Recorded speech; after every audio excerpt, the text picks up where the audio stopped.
একজন মানুষ যিনি কেবল একজন শিল্পপতি নন, তিনি সময়ের থেকেও বড় এক আদর্শ।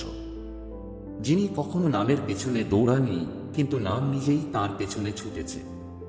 যার নেতৃত্বে টাটা গ্রুপ ছুঁয়েছে আন্তর্জাতিক উচ্চতা, আর তার নীরব দানশীলতা জিতে নিয়েছে লক্ষ কোটি হৃদয়। তিনি রতন টাটা। আজ আমরা শুনব সেই মানুষটির জীবনের গল্প। রতন টাটা ওয়াইফ একটি এমন জীবন যেখানে স্বপ্নের সঙ্গে ছিল নৈতিকতা, সাফল্যের সঙ্গে ছিল সহানুভূতি, আর প্রতিটি সিদ্ধান্তের পেছনে ছিল দেশের প্রতি গভীর ভালোবাসা।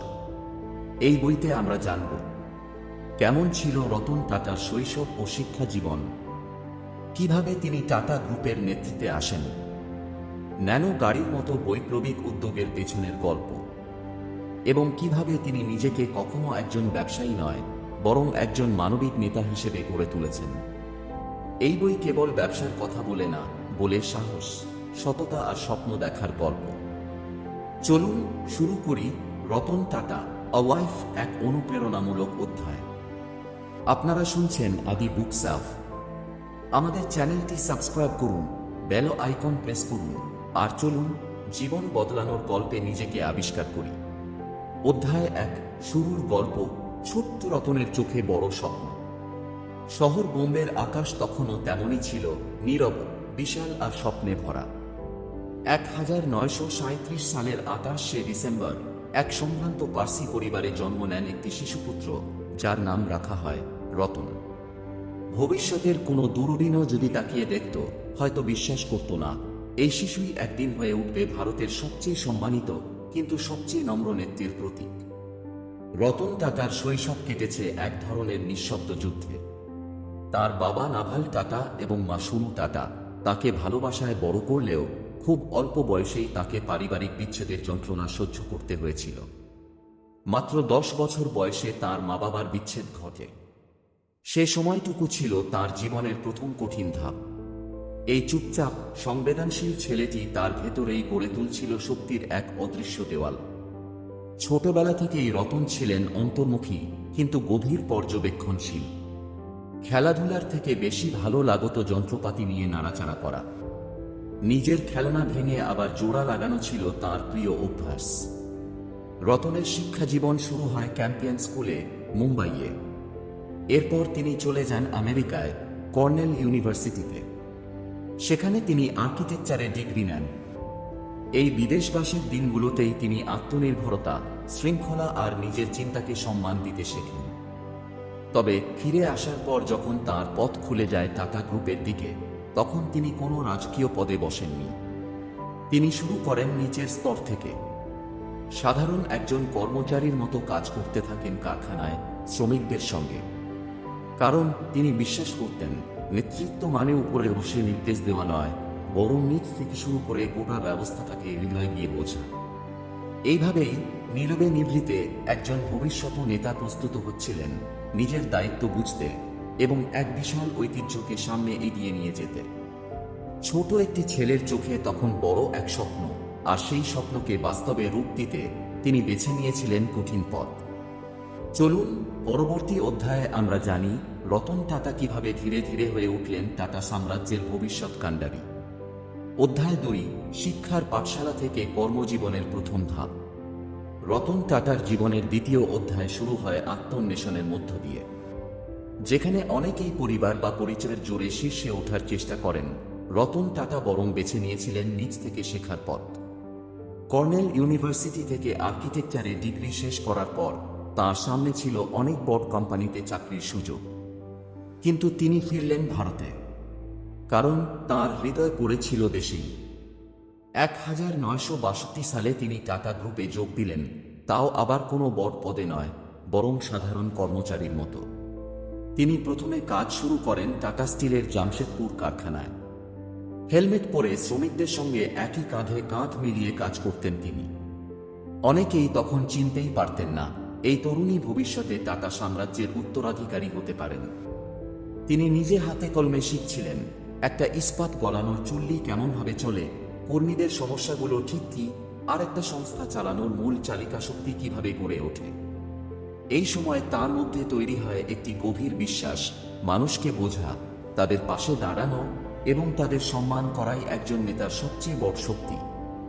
তার সহকর্মীরা বলতেন রতন টাটা ছিলেন খুবই শান্ত, ধীরস্থির আর কখনো অহংকার দেখাননি। দিন শেষে তার জামাকাপড় হয়তো ময়লায় ভরে থাকত, কিন্তু মুখে থাকত এক তৃপ্তির হাসি, কারণ তিনি জানতেন তিনি সত্যিকারের কাজ করছেন। এই সময়েই তিনি দেখতে শুরু করলেন টাটা গ্রুপের নানা জায়গায় কিভাবে সময়ের সঙ্গে তাল মিলিয়ে বড় দরকার।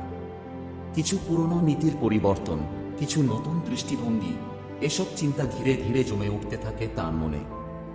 তবে তখনও তিনি জানতেন না তার সামনে অপেক্ষা করছে বহু চ্যালেঞ্জ, বহু সন্দেহ এবং বহু প্রতিরোধ। নিজের যোগ্যতা প্রমাণ করার আগেই তাকে বারবার প্রশ্নের মুখে পড়তে হবে। কিন্তু তবুও এই শিক্ষার প্রথম ধাপেই তিনি স্থিরভাবে দাঁড়িয়েছিলেন, কারণ তার ভিতরেই ছিল শক্ত এক ভীত, সততা, পরিশ্রম আর মানুষের প্রতি শ্রদ্ধা। এই অধ্যায়ে আমাদের শেখায় কাজ ছোট হোক বা বড়, যদি মন থেকে শেখা যায় তবে ভবিষ্যৎ নিজেই পথ খুলে দেয়। পরবর্তী অধ্যায়ে আমরা জানব কিভাবে রতন টাটা সামনে এলেন বড় দায়িত্বের মুখোমুখি, আর কেমন করে তার বিরুদ্ধে শুরু হয় অবিশ্বাস ও সমালোচনার ঝড়। অধ্যায় 3, দায়িত্বের ভার, অবিশ্বাসের ঝড়। সময় এগিয়ে চলেছে। রতন টাটা তখনও টাটা গ্রুপের একাধিক প্রকল্পে কাজ করছেন নিচের স্তর থেকে। কিন্তু টাটার ভিতরে ভিতরে এক বড় পরিবর্তনের হাওয়া বইতে শুরু করেছে। যে আর ডি টাটা, যিনি তখন পুরো টাটা সাম্রাজ্যের চালক, তিনি ধীরে ধীরে খুঁজছেন একজন যোগ্য উত্তরসূরি। আর সেই খোঁজ এসে থেমে যায় রতনের দিকেই। 1991 সাল। বহু আলোচনার পর যে আর ডি ঘোষণা করেন রতন টাটাই হবেন তাঁর উত্তরসূরি। এই ঘোষণার সঙ্গে সঙ্গে গোটা কর্পোরেট জগতে ছড়িয়ে পড়ে বিস্ময়, কিছুটা কৌতূহল, আবার অনেকটা সন্দেহ।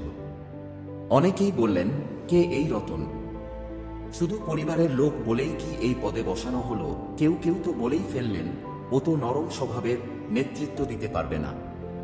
রতনের সামনে তখন শুধু দায়িত্ব নয়, ছিল প্রমাণ করার যুদ্ধ।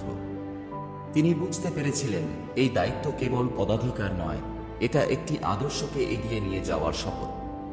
আর সেই আদর্শ ছিল সততা, মানবিকতা আর ব্যবসার মাধ্যমে সমাজকে কিছু ফিরিয়ে দেওয়ার দায়িত্ব। রতন টাটা যখন দায়িত্ব নিলেন, তখন টাটা গ্রুপ ছিল এক বিশাল ছায়ার মতো, বিভিন্ন সংস্থা, বহু রকম দৃষ্টিভঙ্গি এবং অনেকটাই ছড়িয়ে ছিটিয়ে থাকা একটি প্রতিষ্ঠান। তিনি প্রথমেই সিদ্ধান্ত নিলেন এই ছড়ানো প্রতিষ্ঠানকে এক সুসংহত, আধুনিক এবং ভবিষ্যৎমুখী রূপ দিতে হবে। তিনি তৈরি করলেন নতুন কৌশল, ভবিষ্যতের রোডম্যাপ। কিন্তু এই পরিবর্তনের চেষ্টাই আবার তাঁকে মুখোমুখি দাঁড় করায় বিরোধিতা ও অভ্যন্তরীণ রাজনীতির। অনেক জ্যেষ্ঠ কর্মকর্তারা তাঁর নির্দেশ মানতে চাননি। তারা মনে করতেন এই তরুণ নেতা অতিরিক্ত আধুনিক চিন্তা করছেন। তারা পরিবর্তনকে ভয় পেতেন। কেউ কেউ সরাসরি বিরোধিতা করতেন তাঁর সিদ্ধান্তকে। কিন্তু রতন টাটা হাল ছাড়েননি। তিনি বলেননি একবারও, আমি উত্তরাধিকারী, আমার কথা মানতেই হবে। বরং তিনি শুনেছেন, বোঝার চেষ্টা করেছেন, যুক্তির মাধ্যমে পরিবর্তনের দরজা খুলেছেন। ধীরে ধীরে তাঁর সৎ ও স্থির নেতৃত্ব মানুষের মনে আস্থা গড়ে তুলতে শুরু করে। এমনকি বহু প্রতিকূলতার মধ্যেও তিনি টাটা গ্রুপকে নিয়ে গেলেন এক নতুন দিশার দিকে, যেখানে আন্তর্জাতিকতা, গুণমান এবং সামাজিক দায়িত্ব ছিল মূল ভিত্তি। এই অধ্যায়ে আমাদের শেখায়, কেবল পদ পেয়ে কেউ নেতা হয় না। নেতা সেই যে অবিশ্বাসের মুখেও নিজের নীতিকে আঁকড়ে ধরে এগিয়ে যেতে জানে।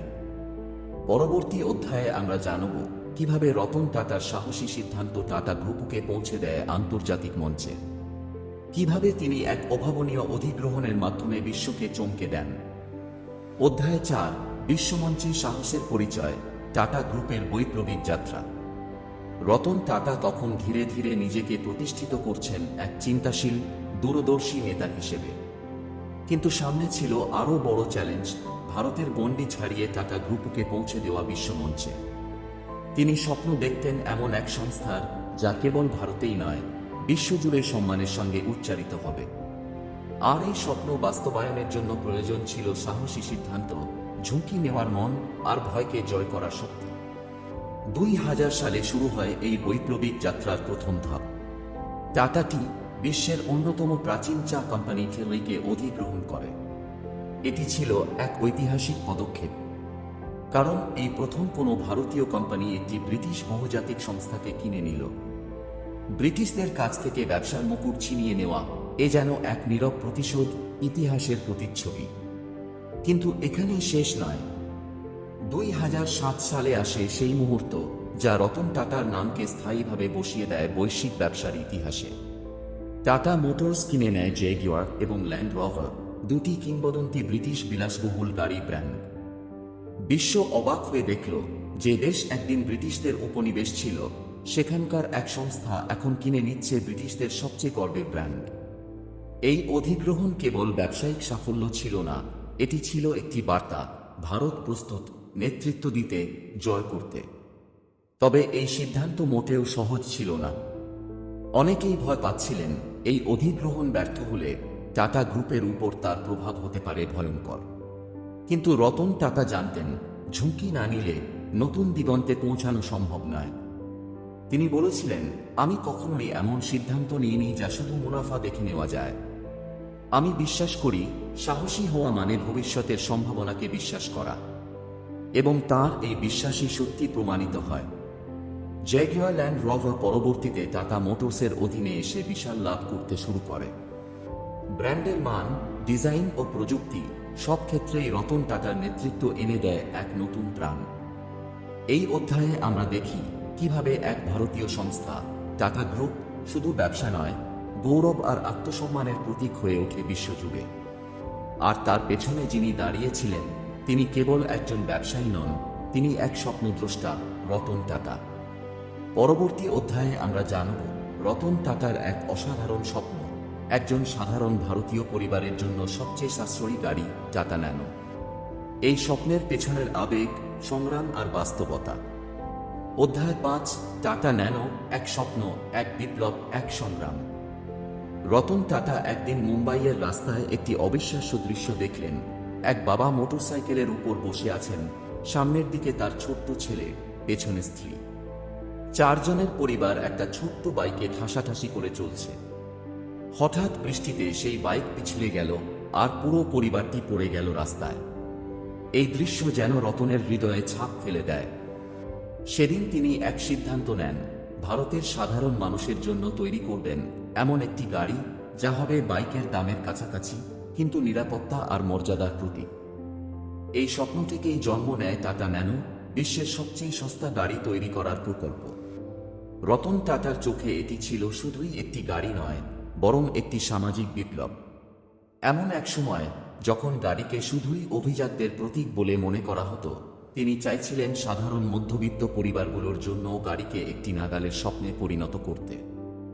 2008 সালে দিল্লির অটো এক্সপোতে প্রথম উন্মোচিত হয় ন্যানো। ভারতের রাস্তায় তখন গুঞ্জন, 1 লাখ টাকায় গাড়ি, সবাই অবাক, সবাই উত্তেজিত। রতন টাটার হাতে যখন মডেলটি প্রথম জনসমক্ষে আসে, তিনি শুধু বলেছিলেন, এটা আমার স্বপ্ন, আমি কথা দিয়েছিলাম আর আমি আমার কথা রেখেছি। কিন্তু স্বপ্ন বাস্তবায়নের পথ ছিল রক্তমাটি আর ঘামে ভেজা। ন্যানো প্রকল্পের জন্য পশ্চিমবঙ্গের সিঙ্গুরে একটি বিশাল কারখানা তৈরি করা হচ্ছিল। কিন্তু রাজনৈতিক প্রতিবাদ, কৃষিজমি অধিগ্রহণ নিয়ে আন্দোলন শুরু হয়। পরিস্থিতি এতটাই উত্তপ্ত হয়ে ওঠে যে টাটা গ্রুপকে সিদ্ধান্ত নিতে হয়, সিঙ্গুর থেকে কারখানা সরিয়ে নিতে হবে। এই ধাক্কা ছিল বিশাল। অনেকেই তখন ভাবলেন এই প্রকল্প আর এগোবে না। কিন্তু রতন টাটা হার মানেননি। গুজরাটের সানন্দে এক নতুন জায়গা খুঁজে নেন। মাত্র 14 মাসের মধ্যে সেখানে তৈরি হয় ন্যানোর নতুন কারখানা। এটা ছিল এক বিশ্ব রেকর্ড। তবে দুর্ভাগ্যজনকভাবে বাজারে ন্যানোর সাফল্য ঠিক তেমন ছিল না যেমনটা প্রত্যাশা করা হয়েছিল। অনেকে বলেছিলেন সবচেয়ে সস্তা গাড়ি, এই তকমা গাড়ির মর্যাদা কমিয়ে দেয়। মধ্যবিত্ত পরিবারগুলো মর্যাদা চায়, সস্তা নয়। কিন্তু রতন টাটা বলেননি আমি ব্যর্থ হয়েছি, বরং তিনি বলেছিলেন আমি যা করেছিলাম তা মন থেকে করেছিলাম। ন্যানো আমার গর্ব, কারণ আমি চেয়েছিলাম মানুষের জন্য কিছু করতে। এই অধ্যায় আমাদের শেখায় সব স্বপ্ন সফল হবে না, কিন্তু প্রত্যেকটা স্বপ্নই যদি মানুষের জন্য হয় তাহলে সে স্বপ্নই হয় মহান। রতন টাটা আমাদের দেখান কিভাবে একজন নেতা শুধু লাভ নয়, ভালোবাসাও খোঁজেন। পরবর্তী অধ্যায়ে আমরা জানব রতন টাটার ব্যক্তিজীবন, তাঁর নীরব দানশীলতা এবং কিভাবে তিনি নিজের ব্যক্তিগত জীবন ত্যাগ করে মানুষের সেবাকে নিজের ধর্ম করে তুলেছেন। আপনারা শুনছেন আদি বুকসাফ। আমাদের চ্যানেলটি সাবস্ক্রাইব করুন এবং সঙ্গে থাকুন এই অনুপ্রেরণাময় যাত্রায়। অধ্যায় 6, নীরব পথিক, রতন টাটার ব্যক্তিজীবন ও মানবতা। সারা দুনিয়া তাঁকে চেনে টাটা গ্রুপের কর্ণধার হিসেবে, একজন দূরদর্শী শিল্পপতি হিসেবে। কিন্তু রতন টাটা নামের মানুষটি কেমন ছিলেন পর্দার আড়ালে? কেমন ছিল তাঁর ব্যক্তিজীবন? এই অধ্যায়ে আমরা জানব সেই মানুষটির গল্প, যিনি সারা জীবন নিঃসঙ্গ থেকেও কোটি কোটি মানুষের ভালোবাসায় হয়েছেন পূর্ণ। রতন টাটার ব্যক্তিজীবন সবসময় ছিল সাধারণ চোখের আড়ালে। তার জীবন ছিল যেমন নিঃশব্দ, তেমনি গভীর। তিনি কখনো বিয়ে করেননি। একবার এক সাক্ষাৎকারে বলেছিলেন, জীবনে একবার প্রেমে পড়েছিলাম। বিয়েও প্রায় ঠিক হয়ে গিয়েছিল, কিন্তু কিছু পারিবারিক ও সামাজিক পরিস্থিতির কারণে তা আর হয়নি। এই অনুচ্চারিত ভালোবাসা, নীরব ত্যাগ আর ভাঙা স্বপ্ন হয়তো তাকে একা করে দেয়, কিন্তু এই একাকিত্বই তাকে করে তোলে আরও সংবেদনশীল, আরও মানবিক। রতন টাটা তাঁর সম্পদের অনেকটাই ব্যয় করেছেন সমাজসেবায়, কিন্তু কখনো প্রচার চাননি। বড় বড় দান, স্কুল, হাসপাতাল, বিজ্ঞান গবেষণা, শিল্পচর্চা সবকিছুর পেছনেই ছিল টাটা ট্রাস্ট আর তাঁর নেতৃত্ব। তিনি বিশ্বাস করতেন, সত্যিকারের দান সেই, যা প্রচারের আলো ছাড়াই মানুষের হৃদয় স্পর্শ করে। 2008 সালের মুম্বাই হামলার সময় তাজ হোটেল ছিল অন্যতম লক্ষ্য। অনেকেই জানেন না, সেই ভয়াবহ ঘটনার পরে রতন টাটা নিজে গিয়েছিলেন প্রত্যেক কর্মচারীর বাড়িতে, খোঁজ নিয়েছিলেন তাদের পরিবারের, আর নিশ্চয়তা দিয়েছিলেন কেউ চাকরি হারাবে না, কেউ একা থাকবে না। এমনকি যারা কন্ট্রাকচুয়াল কর্মী ছিলেন, যাদের দায় মূল কোম্পানির ছিল না, তাদের পরিবারের দায়িত্বও তিনি নিয়েছিলেন। এটাই ছিল তার চরিত্র। নেতৃত্ব মানে শুধু নির্দেশ দেওয়া নয়, বরং দুঃসময়ে পাশে দাঁড়ানো। তিনি বলতেন, আমি চেষ্টা করি একজন ভালো মানুষ হতে, একজন সফল মানুষ নয়। আজকের পৃথিবীতে যেখানে নেতৃত্ব মানে ক্ষমতা আর ধনদৌলতের প্রতীক, সেখানে রতন টাটা ছিলেন এক সম্পূর্ণ আলাদা ধারা, নম্র, নীরব, নিঃস্বার্থ। এই অধ্যায় আমাদের শেখায় যে জীবন সত্যিকারে বড়, তা কেবল খ্যাতি দিয়ে নয়, মানুষের প্রতি দায়িত্ববোধ আর ভালোবাসা দিয়েই গঠিত হয়। পরবর্তী অধ্যায়ে আমরা জানব রতন টাটার অবসর জীবনের সিদ্ধান্ত, কেন তিনি সরেন নেতৃত্ব থেকে, আর কিভাবে এখনও তিনি অনুপ্রেরণার বাতিঘর হয়ে আছেন তরুণ প্রজন্মের কাছে। অধ্যায় 7, অবসরের পরে, নেতৃত্ব থেকে দূরে, অনুপ্রেরণার আরও কাছে। 2012 সাল, রতন টাটা তাঁর জীবনের এক ঐতিহাসিক সিদ্ধান্ত নেন। তিনি ঘোষণা করেন তিনি টাটা গ্রুপের চেয়ারম্যান পদ থেকে অবসর নিচ্ছেন। 75 বছর বয়সে এক দীর্ঘ, গৌরবময়, সংগ্রামময় পথ চলার পরে তিনি সরে দাঁড়ান আনুষ্ঠানিক নেতৃত্বের আসন থেকে। কিন্তু এটি ছিল কেবল একটি পদ থেকে অবসর। আদর্শ থেকে নয়, দায়িত্ব থেকে নয়, সমাজের প্রতি ভালোবাসা থেকে নয়। অনেকেই অবাক হয়েছিলেন, রতন টাটা কি সত্যিই পিছিয়ে যাচ্ছেন? কিন্তু বাস্তব ছিল ঠিক উল্টো।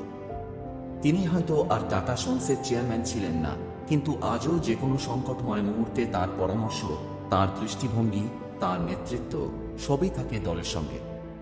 অবসরের পরেও তিনি নিজেকে থামিয়ে রাখেননি, বরং আরও নতুন পথ খুঁজে নিয়েছেন, বিশেষ করে স্টার্টআপ এবং তরুণ উদ্যোক্তাদের পাশে দাঁড়িয়ে। আওয়া, থেইটিং, উরবান ওয়াইডোয়ের মতো অনেক নতুন উদ্যোগে বিনিয়োগ করে তিনি প্রমাণ করেছেন, বয়স নয়, দৃষ্টিভঙ্গি সবচেয়ে বড় শক্তি। তিনি শুধু অর্থনৈতিকভাবে সহায়তা করেননি, বরং এই তরুণ উদ্যোক্তাদের দিয়েছেন সাহস, দিকনির্দেশ ও নৈতিক অনুপ্রেরণা। তার এই ভূমিকা তাকে করে তুলেছে স্টার্টআপ ইন্ডিয়া সামান ম্যাটার, যার নীরব উপস্থিতি তরুণ প্রজন্মের শক্তি হয়ে দাঁড়ায়। রতন টাটা এই সময়টিতে আরও বেশি সময় দেন সমাজসেবা, পশুপ্রেম এবং পরিবেশ বিষয়ক কাজকে। তিনি একটি সোজা কথা বলেন, আমার এখন যা কিছু করার ইচ্ছা তা শুধুই মানুষের জন্য। তিনি বারবার সোশ্যাল মিডিয়ায় জানান ভালোবাসার কথা, কৃতজ্ঞতার কথা। তার ইনস্টাগ্রাম অ্যাকাউন্ট আজ তরুণ প্রজন্মের কাছে অনুপ্রেরণার এক আধার। অবসর জীবনে তিনি কোনো রাজসিক জীবনযাপন করেন না। থাকেন এক সাদামাটা অ্যাপার্টমেন্টে, নিজের পোষা কুকুরদের সঙ্গে সময় কাটান। এই সরলতা, এই মাটির কাছাকাছি থাকা রতন টাটাকে করে তোলে ব্যতিক্রম, করে তোলে অনন্য। এই অধ্যায় আমাদের শেখায়, নেতৃত্ব মানে কেবল সামনে দাঁড়িয়ে থাকা নয়, বরং পিছনে থেকেও আলো ছড়ানো। আর এই আলো আজও তরুণ থেকে বৃদ্ধ সবার জীবনে পথ দেখায়, সাহস যোগায়। পরবর্তী অধ্যায়ে আমরা জানব রতন টাটা সম্পর্কে কিছু অজানা তথ্য, তার ব্যক্তিত্বের এমন কিছু দিক যা খুব কম মানুষ জানেন, কিন্তু যা তাকে করে তোলে একজন লিভিং লেজেন্ড। অধ্যায় ৮, রতন টাটার অজানা দিক, নিঃশব্দ যোদ্ধার অন্তরালের গল্প। রতন টাটা নামটা শুনলেই চোখের সামনে ভেসে ওঠে এক মার্জিত, শান্ত, পরিপক্ক ব্যক্তিত্ব। একজন নেতা, একজন দাতা, একজন চিন্তক। কিন্তু এই পরিচয়ের বাইরেও রয়েছে এমন কিছু দিক যা খুব কম মানুষ জানেন। এমন কিছু গল্প, এমন কিছু বৈশিষ্ট্য যা তাকে করে তোলে শুধুমাত্র একজন সফল উদ্যোক্তা নয়, বরং একজন অসাধারণ মানুষ। রতন টাটা অত্যন্ত সংবেদনশীল। একবার তার একটি প্রিয় কুকুর অসুস্থ হয়ে পড়েছিল। অফিসের গুরুত্বপূর্ণ মিটিং বাতিল করে তিনি সেই কুকুরটির পাশে ছিলেন দিনভর। তিনি বিশ্বাস করেন, প্রেম ও দায়িত্ব শুধু মানুষের প্রতি নয়, প্রাণীদের প্রতিও সমানভাবে থাকা উচিত। তার অফিসে বোম্বে হাউসের বাইরে একটি ছোট ঘর বানানো হয়েছে রাস্তায় থাকা কুকুরদের জন্য, যেখানে তারা নিরাপদে থাকতে পারে, খেতে পায়, বিশ্রাম নিতে পারে। এই সিদ্ধান্ত কোনো কর্পোরেট নীতিমালার অন্তর্গত ছিল না, এটা ছিল এক মানবিক হৃদয়ের সিদ্ধান্ত।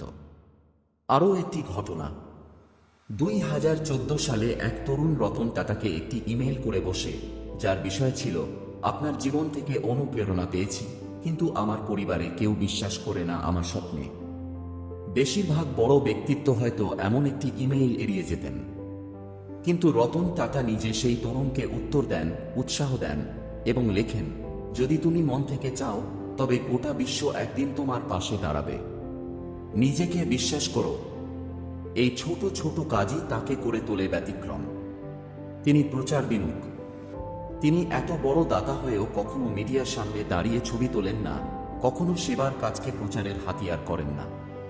একবার তাকে জিজ্ঞেস করা হয়েছিল, আপনার এত সম্মান, এত টাকা, এত সাফল্য, সবকিছুর মাঝেও আপনি কি চান? তিনি হেসে বলেন, শুধু চাই কেউ যেন মনে রাখে এই মানুষটা চেষ্টা করেছিল ভালো কিছু করার। এটাই তাঁর সারল্য, এটাই রতন টাটা। তিনি বিশ্বাস করেন, legacy isn't what you leave behind in buildings or bank accounts. It's what you leave behind in hearts. আর সত্যি, তিনি রেখে যাচ্ছেন কোটি কোটি হৃদয়ে অদৃশ্য কিন্তু চিরস্থায়ী ছাপ।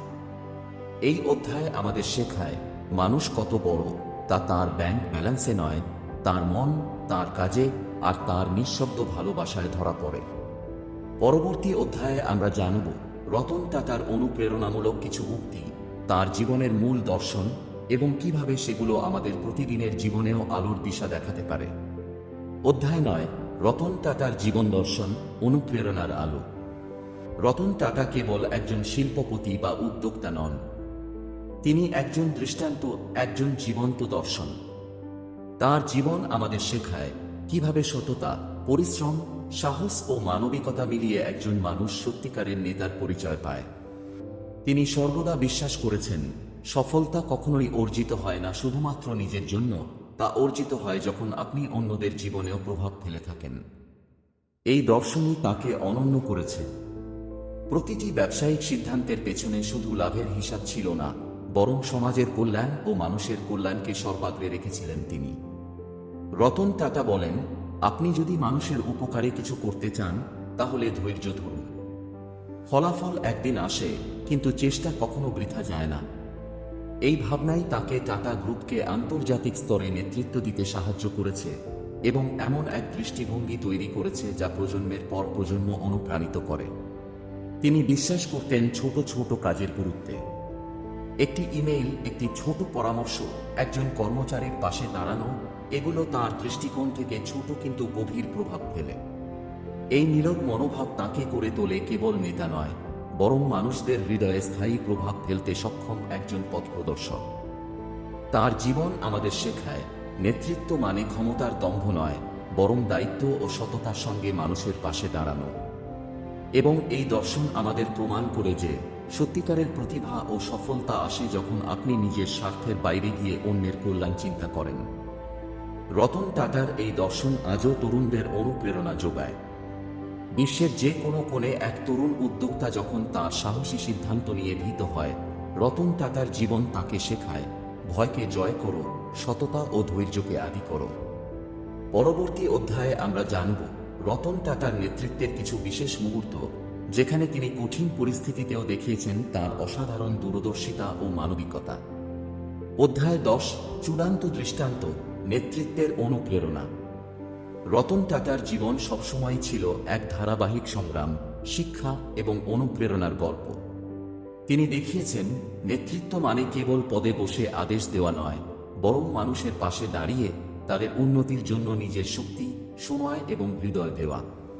একটি গুরুত্বপূর্ণ মুহূর্তের কথা মনে করুন, টাটা মোটরস যখন জ্যাগুয়ার ল্যান্ড রোভার কিনে নিয়েছিল।